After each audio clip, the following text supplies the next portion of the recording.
বিসমিল্লাহ রহমান রহিম। সালামু আলাইকুম রহমতুল্লাহ। একটা সংবাদ দেখলাম আজকে। একটু রাজনীতি করি। রাজনীতি হলো বিবেকের জন্য।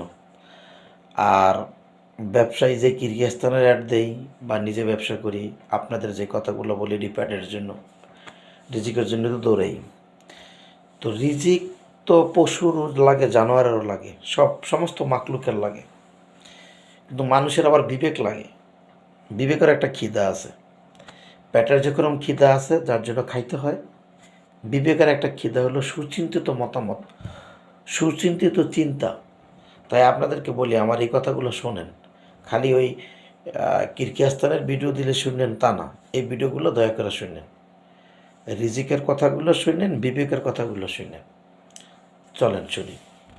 আজকে দেখলাম যে বাংলাদেশ আওয়ামী লীগকে নিষিদ্ধ করার জন্য রিট দেওয়া হয়েছে। এইটা ভুল।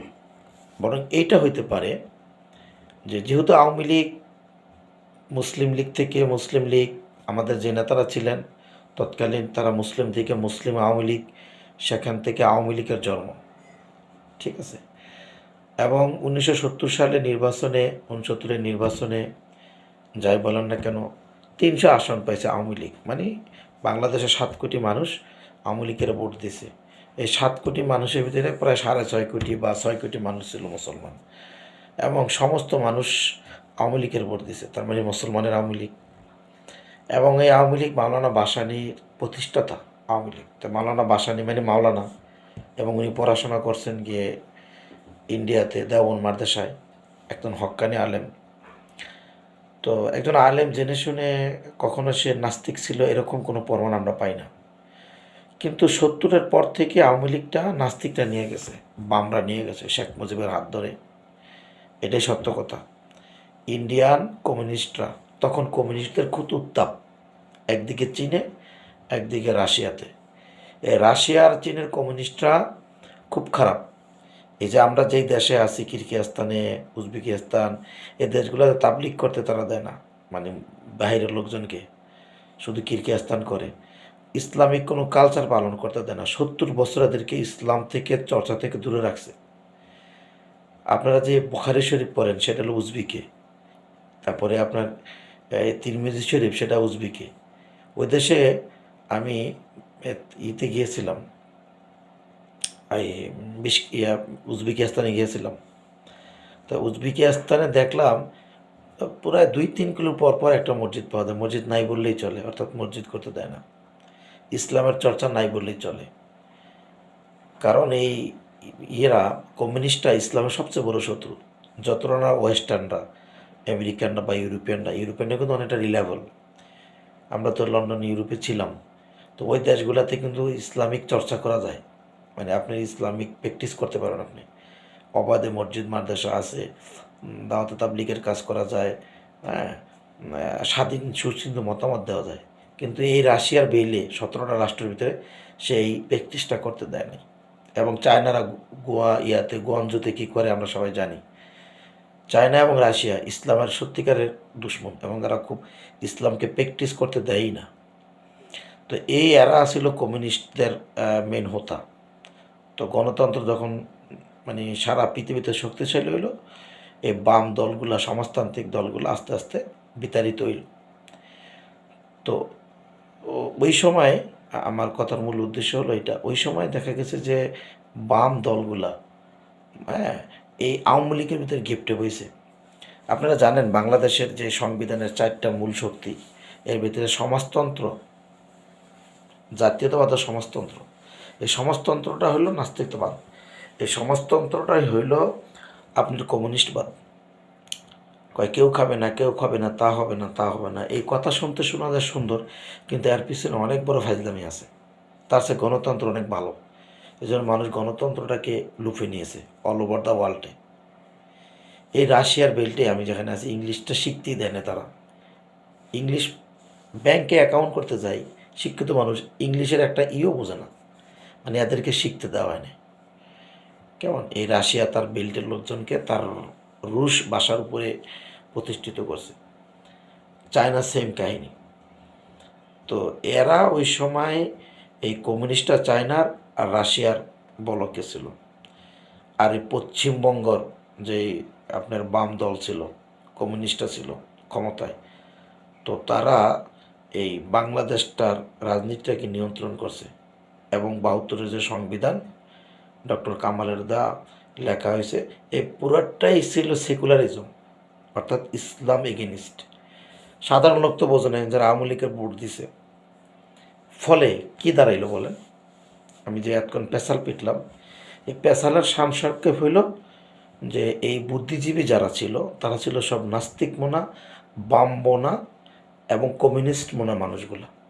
এই মানুষগুলার হত্যাদের ভিতরে একজন মানে শেখ মুজিবুর রহমান মধ্যমপন্থ থাকতে চাইছেন, কিন্তু উনিও বাম মেন্টালিটির ছিল, ইসলাম ফোবিয়া ছিল। এগুলোর অনেক প্রমাণ আছে। যাই হোক, আমার দুল্লাভাই মরার আগে আমার বলছে যে তুই যে আওয়ামী লীগ করস, আমাদেরকে এই ইসলামী ফাউন্ডেশন অপমান করছে শেখ মুজিব সাহেব আলেমদেরকে। এবং এই যে রাজাকার তকমা দেওয়া আলবদরা আমসাজবরা, মুসলমান মানুষ কিছু হয়তো ওই পক্ষে কথা বলছে, ওইটা অবশ্যই ঘৃণিত নির্ণীত, তারা বোঝে নাই। সে একজন তাদের বিচার হয়েছে, বিচার হওয়া উচিত, এই ব্যাপারে কোনো আবেগ চলে না, আমি এই ব্যাপারে একমত। কিন্তু এটারে যেমনি করে রং দিছে আওয়ামী লীগ, এই বামরা, জাসদ বাসদরা, এই শব্দগুলাকে যেমনি করে হাতিয়ার করিয়া দীর্ঘ 50 বছর আলেম ওলামার এই ইসলামকে যারা প্র্যাকটিস করে তাদেরকে অপমান অপদস্থ করছে। ফলে এটা বুমেরাং হয়েছে। দেখেন, নতুন প্রজন্ম শেখ হাসিনার মুখ দিয়ে লাস্ট পর্যন্ত আমি কি রাজাকারের বাচ্চারা চাকরি দিব, তো তুমি কি আমি কি রাজাকার বাচ্চারা বলতে বাধ্য হয়েছে।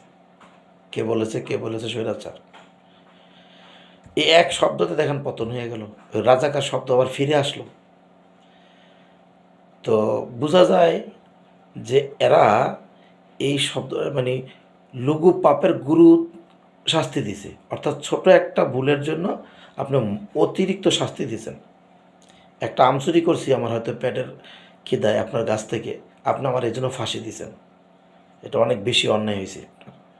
ঠিক আছে, তো এই নিয়ে করে অপমান অপদস্থ করে বাঙালি জাতিকে দুইটা ভাগে ভাগ করছেন। তো যেহেতু বাংলাদেশের এই 7 কোটি মানুষ 18 কোটিতে আইছে, সবই তো মুসলমানের সংখ্যা বাড়ছে। তো সাধারণ লোকের ভিতরে দিন দিন একটা পুঞ্জীভূত ক্ষোভ বাড়ছে। আর পজিটিভ দিক হইল বাংলাদেশে তাবলিগের কাজটা খুব দ্রুত গতিতে ছড়াইছে। ফলে যেটা হয়েছে, কমি মাদ্রাসাগুলো এস্টাবলিশ হয়েছে, সত্যিকার ইসলামটা প্র্যাকটিস হয়েছে। এদিক থেকে আলিয়া মাদ্রাসাগুলো ডাউন হয়েছে। এই আলিয়াগুলো কিন্তু আবার জামাত গড়া, মৌদুদি ইসলাম যেটা, মৌদুদি সাহেবের মতাদর্শ যেটা। মৌদুদি সাহেব অনেক একজন দক্ষ লোক ছিলেন, ওনাকে বলা হয়তো কলমের সৈনিক। ওনার কথার ভিতরে শব্দবোমা ছিল, কিন্তু ওনার কিছু ফান্ডামেন্টাল ভুল ছিল যেগুলো আকিদার বিরুদ্ধে জায়গা। সাহাবা আজমের বিরুদ্ধে তার অনেক কথা আছে। হ্যাঁ, তো এই যে এই ওনার সরাসরি আকিদার ভিতরে আঘাত আনে। আকিদা তো বোঝেনি, ইমানের যে বিষয়টার সাথে আকিদা জড়িত। আপনার ইমান নিয়ে না থাকলে আমরা আমলের কোনো দাম নেই। তো ওই ক্ষেত্রে যারা হক্কানি আলেম ওলামা আছেন, যারা ইসলামের সত্যিকারের দর্শন করেন, তারা ওই মওদুদ সাহেবের মতাদর্শের সাথে একমত হতে পারেন না। তো আলহামদুলিল্লাহ, ওই বাংলাদেশে যেই দেওবন্দ মাদ্রাসার সিলসিলা, কাসিম সাদ্দামাত রহমতুল্লাহ আলাহের যে সিলসিলা, এইটা শাহ ওয়ালিউল্লাহ রহমতুল্লাহ আলাহের যে সিলসিলা, এইটা এস্টাবলিশ হয়েছে। আসামিল থানভী রহমতুল্লাহ আলাহের যে সিলসিলা, এইটা বাংলাদেশের ব্যাংকের ছাতার মতো ছাড়াই গেছে। ফলে ধর্মপ্রাণ মুসলমান আবার জাগে দাঁড়িয়েছে এবং সত্যিকারের ইসলামটা প্র্যাকটিস হয়েছে। এবং এটা পাকিস্তানও হয়েছে প্র্যাকটিসটা, মূলত এটা ইন্ডিয়া থেকে গেছে আলহামদুলিল্লাহ। হাজির আহমদুল্লাহ মক্কি রহমতুল্লাহ আলাহের সিলসিলা, হকপন্থী, একেবারে সত্যিকার হকপন্থী লোকগুলা। এবং বর্তমানে দেখা যাবে যে এটা বলতে দ্বিধা নাই যে এই লোকগুলোর ভিতরে সত্যিকারের যে সাহাবা আজমাইনের যে ইসলামটার, ওটা একটা গ্রান পাওয়া যায়। আমি গভীরভাবে গবেষণা করে দেখছি, ওইটার গ্রানটা এখানে পাওয়া যায়। এবং আমি নিজেও তাবলিগে গেছি, 3 চিল্লা দিছি। যদি আপনারা আমার দাড়ি ছোটো দেখেন, আমি অনেক সময় দিছি তাবলিগে গভীরভাবে। জামাতের ডাইনমন্ড দেখছি, কম্পেয়ার করে দেখছি, ইসলামের যে স্বাদ নির্যাস জিনিসটা এই তাবলিগের ভিতরে পাওয়া যায়। আপনি 2 রাকাত নামাজ পড়ে তৃপ্তি পাবেন, আনন্দ পাবেন, আল্লাহর সাথে একটা সম্পর্ক হওয়া, তাহাজ্জুদ, আল্লাহর সাথে একটা আপনার রিলেশনশিপ তৈরি করা, এই জিনিসটা এখানে সুন্দর মতো পাওয়া যায়। এইটা আবার ওই জামাতের ভিতরে নেই। তারা মডার্ন ইসলামটাকে এস্টাবলিশ করতেছে, গজা খিচুড়ি। যেমন ব্যাংকের যে প্রচলিত সিস্টেমের তো পুরোটাই সুদ, এটাকে তারা শরীয়সম্মত বলতে চায়। মানে ইসলামটাকে তারা রং দিছে, ইসলাম তার জায়গায় মহান প্রতিষ্ঠিত। বলে তারা এই যে একটা বন্ডামি খেলা, এই আওয়ামী লীগেরই আর একটা রূপ। এরা মানে মানুষের সাথে মুসলমান সেজে নাস্তিকতা করছে, আর এরা ইসলাম সেজে মানুষের সাথে তামসা করছে। যাই হোক, এটা অন্য প্রসঙ্গ। তো এর ভিতর দিয়ে দেখেন যেই কাজটা হয়েছে সেটা হলো যে আওয়ামী লীগটাকে ছিনিয়ে নিছে। আমার কথার উদ্দেশ্য হলো, এই টোটাল হজবরল কথার উদ্দেশ্য হলো যে আওয়ামী লীগটাকে ছিনিয়ে নিছে নাস্তিকরা, আর ইসলামটাকে ছিনিয়ে নেওয়ার চেষ্টা করছিল জামাতরা, কিন্তু পারে নাই কওমির আলেম ওলামার জন্য। কিন্তু এরা এখনও বৈশা নেই, এদের প্রচেষ্টা চলতে আছে। ঐক্যজোট যে কী কয় ইসলামিক যে হেফাজতে ইসলাম, সেখানে কিছু লোকের ভিতরে গ্রাম পাওয়া যায় জামাত জামাত, আবার কিছু আছে পুরোটাই হকপন্থী, হোয়াট এভার ইট ইজ। যাই হোক, তো এখন এই নাস্তিকদের যে বিষয়টা, এটা তো তারা আওয়ামী লীগটাকে ছিনিয়ে নিয়ে গেছে। বলে আওয়ামী লীগটা তো তাদের না রে ভাই। আওয়ামী লীগের প্রতিষ্ঠাতা হলো গিয়ে মৌলানা ভাসানী, প্রতিষ্ঠাতা সভাপতি, প্রতিষ্ঠাতা সেক্রেটারি হলো শামসুল হক সাহেব, টাঙ্গাইল যেতে গেলে বড় একটা তোরণ আছে, শামসুল হক লেখা আছে, শামসুল হক তোরণ। জয়েন্ট সেক্রেটারি ছিল এই শেখ মুজিবুর রহমান সাহেব।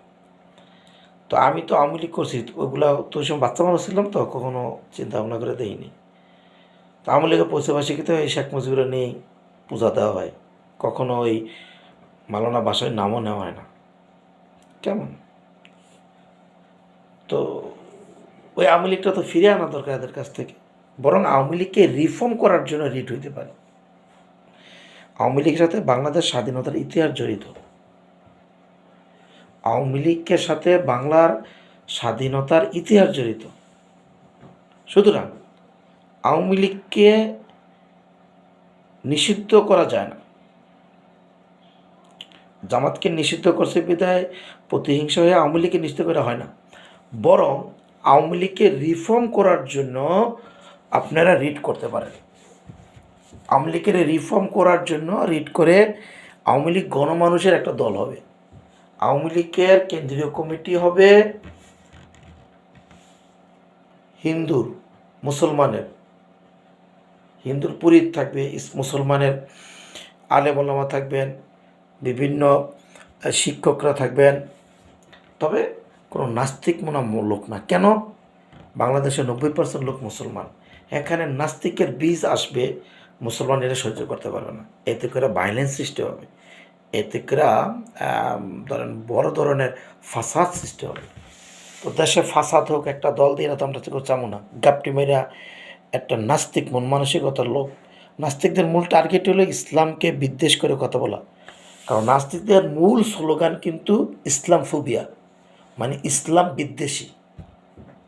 তারা কিন্তু অন্য কোনো ধর্মের প্রতি গায়াল করে না। নাস্তিক যারা, তাদের মূল এজেন্ডাই হলো ইসলাম ফোবিয়া। ইসলাম ফোবিয়া শব্দের অর্থ পর্যন্ত ইসলাম বিদ্বেষী। সুতরাং এদেরকে কখনো দেওয়া যায় না, সাপোর্ট দেওয়া যায় না। তাইলে আসেন মূল কথায় আসি। মাননীয় আদালত, আপনার কাছে অনুরোধ, বা যারা রিড করছেন, আওয়ামী লীগকে রিফর্ম করেন। আপনার সম্পদ আরেকজনে নিয়ে গেছে, আর আপনি বলেন এটা তার না, এই জিনিসটা আপনার, এটাকে আপনি ফিরিয়ে আনেন, এটা আপনার রাইট। আমি জানি না অগোছাল অবস্থায় এই কথাগুলো বলছি, যদি এতটুকু উপকার হয়, কেউ যদি শোনেন খুবই ভালো হতো। আসসালামু আলাইকুম রহমতুল্লাহ।